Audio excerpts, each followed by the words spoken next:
Ma'am MS academy secondary school Ajmer से। बच्चों YouTube पर यदि आप मेरे वीडियोस के द्वारा स्टडी करना चाहते हैं तो सर्च करें केमिस्ट्री बाय शगम।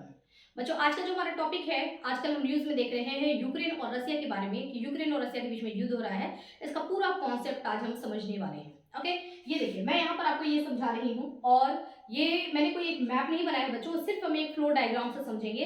बस पूरी स्टोरी क्या है, स्टोरी के बारे में जानेंगे। देखिए ये है रसिया। ओके, अब रसिया युद्ध क्यों हो रहा है, सबसे पहले हमारा टॉपिक ये है। तो ये देखिए ये है रसिया और रसिया के प्रेसिडेंट जो है वो कौन है, पुतिन। ठीक है, तो पुतिन जी जो है वो रसिया के प्रेसिडेंट है। सबसे पहले हम पुतिन जी के बारे में बात करेंगे कि पुतिन जी जो है वो क्या है, काफी एक्सपीरियंस्ड और बहुत ही समझदार के साथ उनकी रणनीति बहुत स्ट्रांग होती है और वो सुनते तो सबके हैं बट करते वो अपने मन की है, यानी कि एकदम सही सटीक डिसीजन कैसे लेना, उनकी रणनीति काफी स्ट्रांग है। ठीक है, तो इस समय रसिया जो है वो किसके हाथ में है, काफी एक स्ट्रांग शासक के हाथ में है, वो कौन है, पुतिन। ठीक है, अब ये जो रसिया है यहाँ पर ये रसिया है और एक छोटा सा रसिया, काफी एरिया में रसिया फैला हुआ है और एक छोटा सा आप मैप में देखेंगे रसिया को कि रसिया काफी एरिया में फैला हुआ, काफी बड़ा है। ठीक है, और एक छोटा सा ये यहाँ पर क्या है, एक यहाँ पर एक कंट्री है जिसको हम बोलते हैं यूक्रेन। ओके, अब ये यूक्रेन जो है, दोनों के बीच में युद्ध का जड़ सिर्फ ये है कि यूक्रेन चाहता है कि वो नाटो में शामिल हो जाए, है ना, नाटो का सदस्य बने। नाटो क्या है इसके बारे में हम आएंगे अभी। तो यूक्रेन चाहता है कि वो नाटो का सदस्य बन जाए, रसिया चाहता है कि यूक्रेन नाटो का सदस्य न बने, है ना।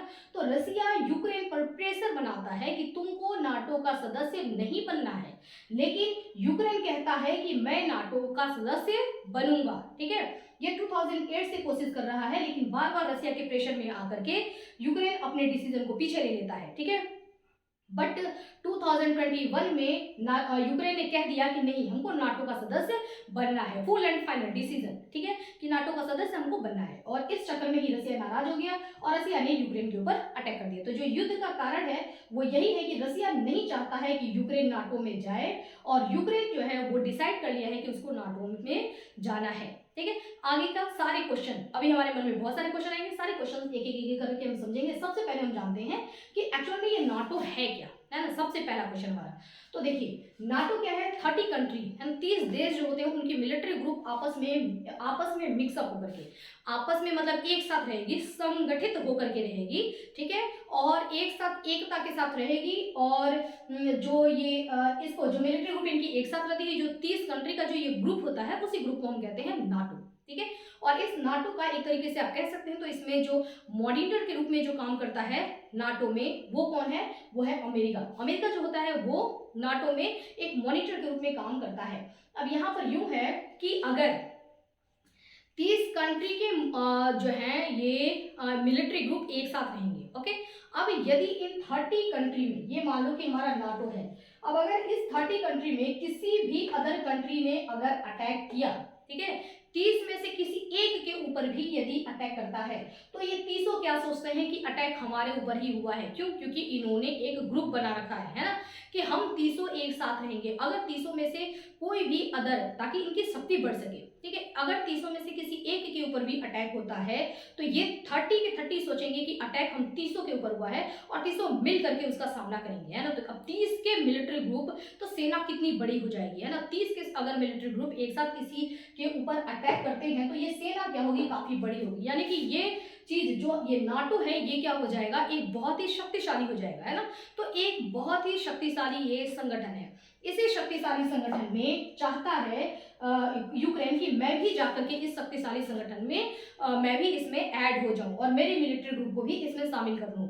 इससे यूक्रेन को फायदा क्या होगा, पहले ये देखिए, जब ये जाकर के उसमें ऐड हो जाएगा तो 30 के जहां पे कितने हो जाएंगे, 31 हो जाएंगे। ठीक है, अब यूक्रेन के ऊपर हमेशा रसिया का क्या होता है, यूक्रेन के ऊपर रसिया का प्रेशर बना होता है। ठीक है, जैसे अभी भी रसिया इसको मना कर रहा है कि तुमको नहीं जाना है ना, तो ये इसके ऊपर प्रेशर बना रहा है क्योंकि यूक्रेन बिल्कुल छोटा है, उसके पास पावर नहीं है ज्यादा, और रसिया क्या है, बहुत बड़ा है ना, पावरफुल है, और साथ में वहां पर जो शासक है वो कौन है, पुतिन है। ठीक है, तो यूक्रेन अपने आप को इस प्रेशर से, रसिया के प्रेशर से हटाना चाहता है। यूक्रेन जानता है कि मैं रसिया के सामने कुछ नहीं हूं, टिक नहीं पाऊंगा और रसिया से मैं मुकाबला भी नहीं कर सकता, तो मुझे क्या करना पड़ेगा, अपनी शक्ति बढ़ानी पड़ेगी। शक्ति बढ़ाने के लिए रसिया क्या सोच रहा है कि यूक्रेन क्या सोच रहा है कि वो जाकर के नाटो के साथ शामिल हो जाए। यदि यूक्रेन नाटो के साथ शामिल हो जाता है तो क्या होगा कि अब यदि रसिया ने पर हमला किया, ठीक है, तो इसको क्या माना जाएगा, इसको माना जाएगा, यही वाली बात यहाँ पर हो जाएगी, यदि रसिया ने यूक्रेन पर हमला किया तो ऐसा माना जाएगा कि हमला इन 31 पर हुआ है, ठीक है, और ये जो बाकी के सारे मिलिट्री ग्रुप जो होंगे वो क्या करेंगे, सब मिल करके आ जाएंगे यूक्रेन में और सब मिल करके फाइट करेंगे, किसके साथ, रसिया के साथ। इस वजह से रसिया क्या हो जाएगा, बहुत ही कमजोर पड़ जाएगा, क्योंकि वहां पर क्या है, काफी मतलब 30 कंट्री के मिलिट्री ग्रुप का ग्रुप है ये हमारा नाटो। ओके, तो रसिया अब यूक्रेन क्यों चाहता है नाटो शामिल करना, ये आपको बात समझ में आ गई होगी। ओके, लेकिन रसिया क्यों यूक्रेन को मना कर रहा है, पहले हम इसके बारे में भी देखेंगे, ठीक है। देखिए, रसिया जो है ये नाटो और रसिया इन दोनों के बीच में क्या है, इन दोनों के बीच में एक दूसरे की क्या है, दुश्मन है ना। रसिया और अमेरिका की बात करें तो दोनों क्या है, एक दूसरे के दुश्मन है, ठीक है। अब यदि और ये जाकर के वहां उनके साथ मिल जाता है तो उनके मिलिट्री ग्रुप, 30 के मिलिट्री ग्रुप कहीं भी आ जा सकते हैं, ठीक है, मतलब 30 कंट्री में कहीं भी आ जा सकते हैं, है ना, उसमें सब एक ही है, मतलब 30 मिल गए हैं तो उनमें एकता है, तो वो उनके उधर कोई भी कहीं भी जा सकता है। अगर ये जो है जाकर के वहां मिल जाता है तो उसके मिलिट्री ग्रुप आराम से कहाँ आ जाएंगे, यूक्रेन में आ जाएंगे, और आप देखेंगे कि रसिया और यूक्रेन ये दोनों सटे हुए हैं, तो ये इसका क्या है, बॉर्डर है, तो सब आराम से वो यहाँ पर आ सकते हैं और यहाँ से होते हुए क्या कर सकते हैं, रसिया पर भी अटैक कर सकते हैं, ठीक है। तो और इसके अलावा एक और बात है कि रसिया ऑलरेडी यहाँ पर कुछ यूरोपीय कंट्री ऑलरेडी हैं जो कि पहले ये रसिया के साथ ही मिले हुए थे, इसके बारे में भी हम देखेंगे।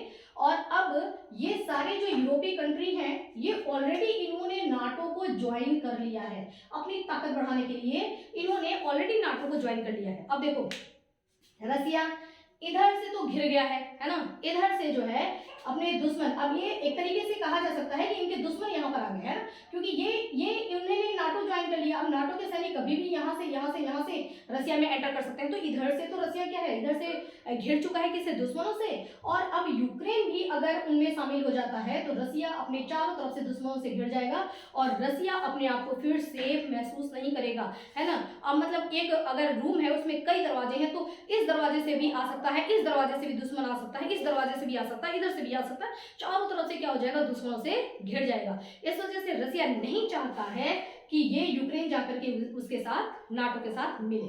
क्लियर, इतनी बात आपको समझ में आ गई। अब रसिया जो है, देखिए अब हम लोग बात करेंगे थर्ड, मैं पूरी हिस्ट्री बताऊंगी, लेकिन अब हम यहाँ पे पहले देखते हैं कि रसिया और नाटो यानी कि अमेरिका, ठीक है, इसका मॉनिटर क्या है, अमेरिका।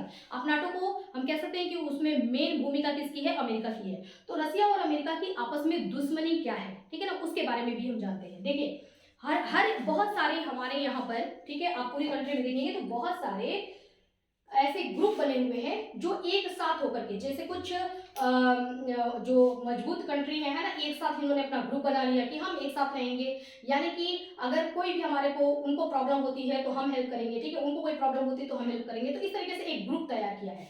इसी तरीके से एक ग्रुप है जिसको हम बोलते हैं G8। ओके, इस G8 ग्रुप में पहले जापान रहता था, ठीक है, जापान था पहले इस ग्रुप में, इसमें कनाडा था, अमेरिका था, रसिया भी इसमें ही था, इटली, जर्मनी, फ्रांस और ब्रिटेन। और देखिए यहाँ पे कुल कितने यहाँ पे कंट्री हैं, कुल 8 कंट्री हैं जिन्होंने अपना एक ग्रुप बना लिया है जिसको हम बोलते हैं G8 ग्रुप।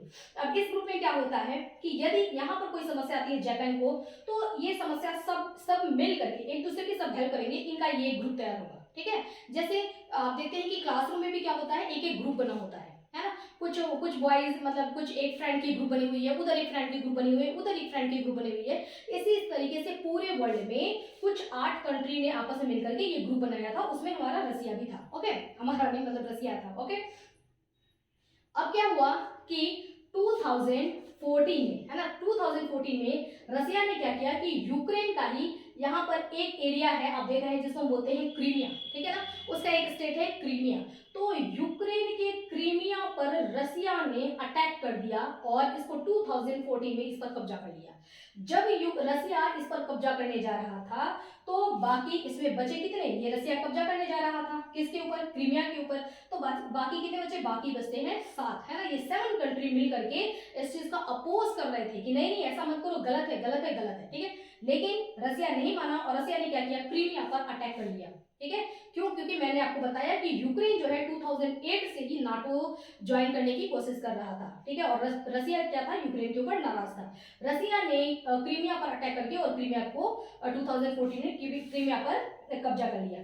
जब रसिया ने इस पर कब्जा कर लिया तो फिर जो 8 का ये ग्रुप था, जो फ्रेंड की 8 की जो फ्रेंडशिप थी, उसमें से एक ने अगर कुछ गलत काम किया तो 7 ने क्या किया कि उसको वहां से अपने ग्रुप से बाहर निकाल दिया, ठीक है। तो अब ये 8 की जगह पे क्या हो गया, 7, ये रसिया क्या हो गया, इस ग्रुप से बाहर हो गया, ठीक है। और ये क्या हो गया, G7 हो गया। ओके, अब देखिए, अब रसिया, ये मैंने आपको जैसे कि बताया कि कहीं भी अगर ये ग्रुप बनता है तो इसमें मॉनिटर की भूमिका कौन रहता है, किसकी रहती है, वो रहती है अमेरिका की, ठीक है। तो ये डिसीजन भी था कि इसमें से हटाना, उसमें मेन भूमिका किसकी थी, वो थी अमेरिका की। ओके, और देखा जाए तो रसिया और अमेरिका है ना, पावर में एक दूसरे के आमने सामने रहते हैं, इस वजह से एक दूसरे को बराबर की टक्कर भी देते हैं। इस वजह से रसिया, अब इसमें से चूंकि रसिया निकल गया तो रसिया और अमेरिका के बीच में कैसा रिलेशनशिप हो गया, ये दुश्मनी का रिलेशनशिप हो गया, ठीक है। और ये अमेरिका यहाँ नाटो में भी अमेरिका क्या है, मॉनिटर जैसा रोल अदा कर रहा है। तो अब ये नहीं चाहता, यहाँ पर ये इसका दुश्मन, तो रसिया का दुश्मन है अमेरिका, ठीक है। और अमेरिका, नाटो का मॉनिटर है अमेरिका। अब यूक्रेन जो कि पहले रसिया का ही हिस्सा था, अब ये जाकर के उसके दुश्मन के साथ मिलना चाहता है, तो इस वजह से रसिया इस चीज को बर्दाश्त नहीं कर रहा है और बार बार समझा रहा है कि तुमको ऐसा नहीं करना चाहिए। लेकिन अगर ये ऐसा करता है तो अटैक ये करेगा, ठीक है। 2021 में यूक्रेन ने उसमें शामिल करने का जैसे ही फैसला किया तो फिर रसिया ने क्या किया, इसके ऊपर अटैक किया, ठीक है। तो ये इस वजह से ये युद्ध हो रहा है। अब थोड़ी सी हम स्टोरी और पीछे की जान लेते हैं, जैसे से कि और भी हमारे मन में जो क्वेश्चंस होंगे वो क्वेश्चंस क्लियर हो जाएंगे। अब देखिए, यूक्रेन जो है वो नाटो क्यों ज्वाइन करना चाहता है, ये आपने देख लिया। थोड़ी सी हम हिस्ट्री देते हैं, जैसे मैं आपको बार बार बता रही हूँ कि रसिया में यूक्रेन जो है ये पहले रसिया का ही हिस्सा हुआ करता था, ठीक है। उसके बारे में हम जाते हैं पीछे। देखिए, रसिया और यूक्रेन पहले क्या थे, एक साथ ही थे, है ना, विद रसिया, मतलब ये सब पूरा एक पूरी ये एक रसियन है ना, मतलब पूरा रसिया ही था, जो कि जिसके अंदर यूक्रेन में, उसके अंदर 1917 में क्या हुआ कि रसिया रिवॉल्यूशन हुआ, यानी कि रसिया में एक क्रांति हुई थी, ठीक है, जो कि बहुत ही भयानक क्रांति थी। तो जब रसिया में क्रांति हुई तो उसके बाद ये रसिया बिखरने लगा और रसिया से यूक्रेन, अपने आप को यूक्रेन ने क्या किया कि बोला कि मैं एक फ्री, रसिया क्या है, एक ये स्टेट है, ठीक है, यूक्रेन। लेकिन उस समय जब रसिया की क्रांति हुई थी, भयानक क्रांति हुई थी, तो यूक्रेन ने अपने आप को रसिया से क्या कर लिया, यूक्रेन ने अपने आप को अलग कर लिया, ठीक है। और यूक्रेन बोला कि मैं स्वतंत्र रहूंगा, है ना, मेरे ऊपर किसी का दबाव नहीं रहेगा, मैं स्वतंत्र रहूंगा। तो यूक्रेन क्या हो गया, अलग हो गया, ठीक है। तो थर्ड पॉइंट है यहाँ पे यूक्रेन सेपरेट हो गया। उसके बाद क्या हुआ कि यूक्रेन सेपरेट होने के बाद कितने साल तक अपने आप को स्वतंत्र आजाद महसूस किया, 3 इयर्स तक, है ना, 3 साल तक इसने अपने आप को आजाद महसूस किया। और उसके बाद जो है वापस से एक सोवियत संघ की स्थापना हुई, यानी कि यूएसएसआर, ठीक है, सोवियत संघ बना। सोवियत संघ क्या बना, कैसे बना, उसके बारे में भी देखते हैं। देखिए, अब ये रसिया तो था ही, ठीक है, यूक्रेन अलग हो गया, बट रसिया तो ये है। जैसे कि एक फैमिली है, मान लीजिए क्रांति की बात करें, क्रांति के बहुत सारे कारण थे कि रसिया रिवोल्यूशन, रसिया क्रांति क्यों हुई थी, इसके बहुत सारे कारण है, ओके। लेकिन जैसे हम बात करें कि एक परिवार है, एक ज्वाइंट फैमिली है, काफी बड़ी फैमिली है, फैमिली के अंदर क्या हुआ, आपस में ही कुछ बहुत सारे डिस्क्रिमिनेशन हो गया, भेदभाव हो गया, किसी का विचार किसी से मिल नहीं रहा है, कोई किसी के ऊपर तानाशाही कर रहा है, इस तरीके के बहुत सारे कारण थे। किसी के काम को वैल्यू नहीं दिया जा रहा है, उसको इक्वालिटी नहीं दिया जा रहा है, इस तरीके के बहुत सारे रीजन थे। इस वजह से फैमिली में क्या हो गया, एक मतलब एक फूट का एक माहौल बन गया और उसमें से फैमिली से केवल एक पर्सन, यानी कि यूक्रेन जैसे मान लीजिए, है ना, फैमिली से एक पर्सन क्या होता है, वो कहता है कि मुझे इस फैमिली के साथ नहीं रहना है, वो फैमिली से अलग हो जाता है। इस तरीके से यूक्रेन क्या हो गया, फैमिली से अलग हो गया, ठीक है। अब ये 3 साल तो आराम से आजाद बाहर में रहा, लेकिन फिर इसको बाद में एहसास होने लगा कि नहीं, मुझे अटैच होना है, जुड़ना है, ठीक है। अब क्या हुआ कि अब बना सोवियत संघ, है ना, यूएसएसआर की स्थापना हुई 1922 में। 1922 में जब यूएसएसआर की स्थापना हुई, यूएसएसआर की स्थापना क्यों हुई ये भी देखिए। क्रांति के बाद रसिया में काफी चेंजेस आया, रसिया में यूं हो गया कि अब जितने लोग हैं सबको बराबर का वैल्यू दिया जाएगा, सबके सोच का सम्मान किया जाएगा, सबके विचारों का सम्मान किया जाएगा, सबके काम का सम्मान किया जाएगा, कोई बड़ा छोटा नहीं होगा, इस तरीके की बहुत ही अच्छी विचार यहाँ पर पनपने लगे। तो यहाँ रसिया के इधर आप देखेंगे तो ये वाला जो एरिया होता है ना, ये यूरोपीय कंट्री होते हैं इधर, ठीक है ना, यूरोपियन कंट्री। तो जो यूरोपियन कंट्री यहाँ पे कुछ थे, ये भी परेशान थे, ये भी तानाशाही झेल रहे थे। तो इनको इधर का विचार काफ़ी अच्छा महसूस हुआ, इनको अच्छा लगा कि मतलब इधर काफ़ी अच्छे हैं, हर इंसान का सम्मान हो रहा है, सबके विचारों का सम्मान हो रहा है। ये चीज़ें जब इनको अच्छा लगा तो फिर इन कंट्री ने क्या किया कि इन्होंने बोला कि हम आपके साथ जुड़ना चाहते हैं, ठीक है। तो ये कुछ यूरोपीय कंट्री जो थे वो क्या किए कि रसिया के साथ जुड़ गए, है ना। तो रसिया और बहुत सारे यूरोपीय कंट्री, कुल कितने, कुल मिलाकर के 15 कंट्री, जिसमें कि यूक्रेन भी था, यूक्रेन भी वापस आकर के उस फैमिली के साथ शामिल हो गया। जैसे दूसरी फैमिली थी, उन्होंने कहा कि हाँ ये बहुत अच्छी फैमिली, इसके साथ फ्रेंडशिप करनी चाहिए, ठीक है। तो इनका भी एक ग्रुप तैयार हो गया, जैसे हमने देखा अभी यहाँ पर G8 ग्रुप तैयार हुआ, उसी तरीके से इनका भी एक ग्रुप तैयार हुआ, ठीक है। कंट्री तो सब अलग अलग है, जैसे कि रसिया अलग है, यूक्रेन अलग है, ये सारी कंट्री अलग है, बट इन्होंने कहा कि हम भी क्या होंगे, एक शामिल में रहेंगे और उसी चीज को फॉलो करेंगे जो यहाँ पर फॉलो हो रहा है, ओके। मतलब हम भी इन्हीं नियमों को फॉलो करेंगे। तो जो इनका ग्रुप तैयार हुआ, इसी ग्रुप को पूरे मतलब कितने आए इसमें टोटल, इसमें 15 कंट्री आए, जिसमें यूक्रेन भी था। जो ये 15 कंट्री का जो ग्रुप तैयार हुआ, इसी ग्रुप को हम कहते हैं यूएसएसआर, यानी कि इसको बोलते हैं सोवियत संघ। तो इस सोवियत संघ की स्थापना कब हुई थी, 1922 में, है ना, उस 1922 में इसकी स्थापना हुई थी, ओके। अब इस सोवियत संघ में जिस तरीके से आपने देखा कि यहाँ पर भी इस पूरे ग्रुप में मॉनिटर की भूमिका में कौन था, अमेरिका, उसी तरीके से अगर हम देखें कि सोवियत संघ को देखें तो सोवियत संघ में मॉनिटर की भूमिका में कौन है, यहाँ पर है रसिया, ठीक है। स्टार्टिंग में तो सब कुछ अच्छा चलता रहा, है ना, 1922 से लेकर के देखिए बहुत समय तक सब कुछ अच्छा चलता रहा। सोवियत संघ काफी एक स्ट्रॉन्ग तैयार हो गया, ठीक है। इधर हमारा यूनाइटेड स्टेट ऑफ अमेरिका, है ना, काफी बड़ा एक पावरफुल, जैसे हम अगर सुपर पावर की बात करें तो यूएसए, है ना, यूनाइटेड स्टेट ऑफ अमेरिका एक सुपर पावर था, और दूसरा हमारा जो तैयार हो गया यहाँ पर यूएसएसआर, सब मिलकर के और सबकी जो पावर तैयार हुआ, ये दोनों एक दूसरे के सामने आमने सामने एक मतलब एक पावरफुल कंट्री के रूप में ये रेडी हो गए, ठीक है। तो ये भी ग्रुप था, है ना, तो ये इस तरीके से एक दूसरे को कड़ी टक्कर देने लगे, मतलब बराबर में। तो उस समय सुपर पावर हमारी ये दो ही थे, यूएसएसआर और कौन था, यूएसए, ठीक है। अब क्या हुआ, ये जो 15 कंट्री थे, पहले तो सब आराम से रह रहे थे, नो प्रॉब्लम, लेकिन धीरे धीरे रसिया की तानाशाही बढ़ने लगी। ये जो बाकी अदर कंट्री थे ना, जो छोटे छोटे जो थे, इनको ये महसूस होने लगा कि रसिया हर बात में हमारे ऊपर हुक्म चलाता है, ठीक है, कि नहीं ऐसे नहीं करना, मतलब इनको अपने ऊपर प्रेशर महसूस होने लगा कि हम शामिल में रह रहे हैं, बट हम है तो एक अलग अलग कंट्री ही है, तो हम भी फ्री रह सकते हैं, हम अपने बारे में हम फ्री, मतलब आपके अच्छे विचारों की वजह से हम यहाँ पर शामिल हुए थे, है ना, हमने सोवियत संघ ज्वाइन किया था, ठीक है। लेकिन अब यहाँ पर उनको ऐसा लगने लगा कि रसिया इनके ऊपर प्रेशर बना रहा है, यानी कि इनका प्रेशर हमेशा इनके ऊपर रहता था कि हम फ्री होकर के कोई काम नहीं कर सकते हैं, हमारे ऊपर हमारा मॉनिटर कौन है, रसिया है, ठीक है। ये चीजें धीरे धीरे धीरे धीरे धीरे अंदर में वापस से फिर एक डिस्क्रिमिनेशन होने लगा, ठीक है।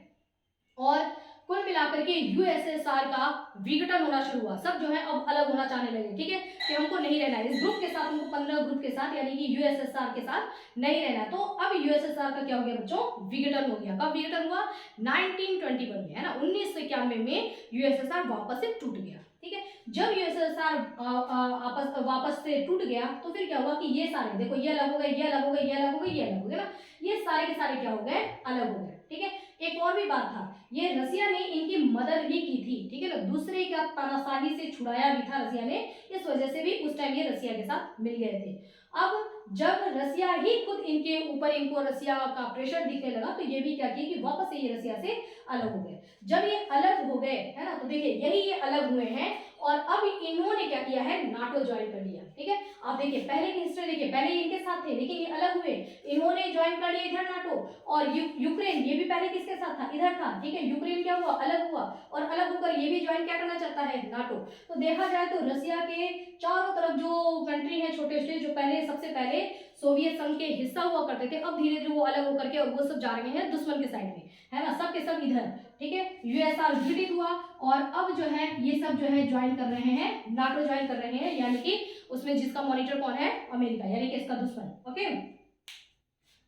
अब यहाँ पर यूक्रेन भी अलग हो गया, कब अलग हुआ, 1991 में यूक्रेन अलग हो गया। जब ये यूक्रेन अलग हुआ, अब इसने अपने आप को पूरी तरीके से फ्री महसूस कर लिया, है ना, कि अब हम क्या है, बिल्कुल फ्री है, स्वतंत्र है, ठीक है। आजादी का जश्न मनाए इन्होंने कि अब हम स्वतंत्र हैं, असल मायने में अब हम स्वतंत्र हुए हैं पूरी तरीके से, अब हमको वापस उसके साथ नहीं मिलना है। और यहाँ की पब्लिक भी चाहती थी कि हम जो है एकदम फ्री रहें, है ना, अपने हिसाब से हम रहें।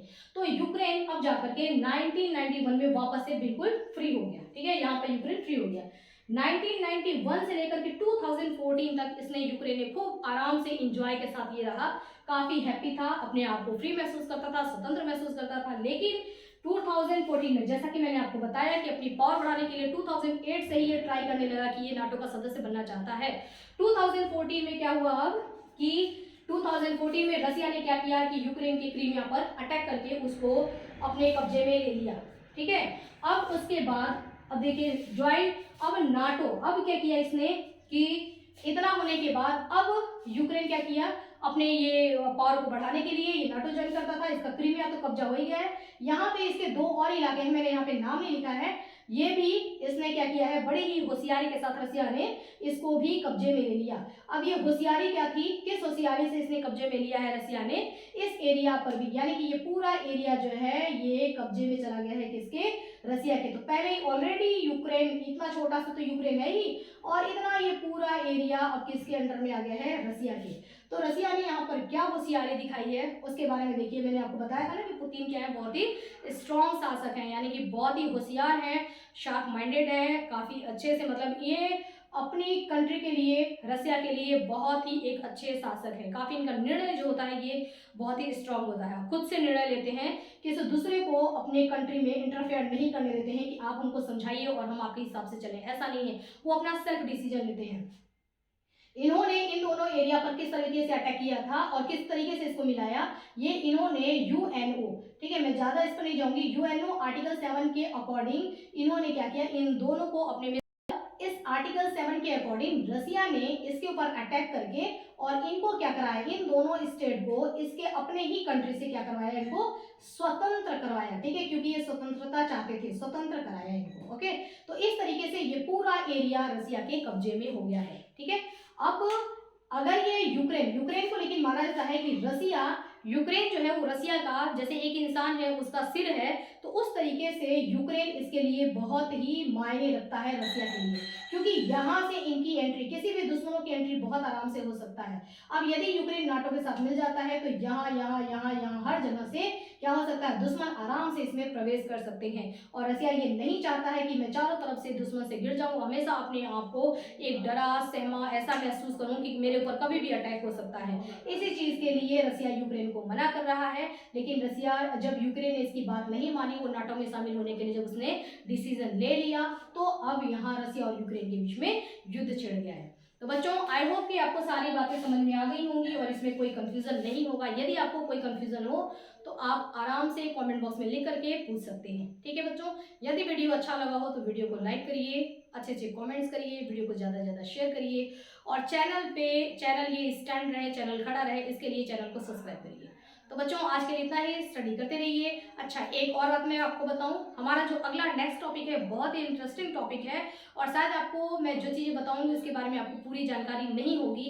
अगला हमारा स्टडी जो हम करेंगे जिस टॉपिक पर, वो टॉपिक हमारा टिटनस है ना। आपने बार बार सुना होगा कि टिटनस का इंजेक्शन लगवाना, ठीक है, कहीं अगर चोट लग गया है और मिट्टी वहाँ पे है, लोहे से अगर यहाँ पे कट लग जाता है तो टिटनस का इंजेक्शन लगता है। यह टिटनस बीमारी क्या है, इसके बारे में हम डिटेल में पढ़ेंगे नेक्स्ट वीडियो में, जो कि बहुत ही शानदार वीडियो होने वाला है, ठीक है बच्चों। तो अभी के लिए इतना ही, स्टडी करते रहिए।